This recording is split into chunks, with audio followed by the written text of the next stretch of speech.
İndi xanım mütəxəssislərimiz tərəfindən bizim şirkətin məhsulları ilə digər məhsulların fərqini, üstünlüyünü və faydasını göstərmiş olacağıq. Bir növ məhsulların demosu gedəcək.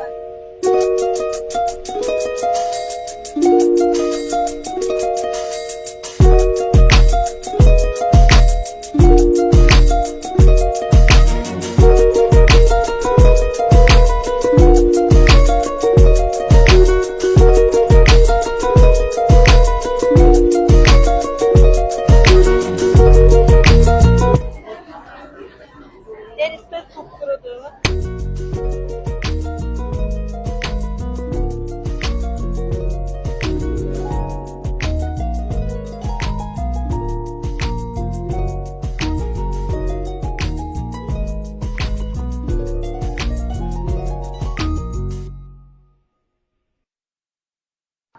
Dördüncü kat açandan sonra burada bu cür mikroyosun görsənir. Bu təbii bitki polimerindən hazırlanmışdır.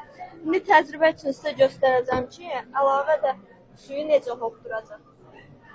Yəni təkcə 60 milli yox da, 60 millidən daha artıq suyu hopdura bilir.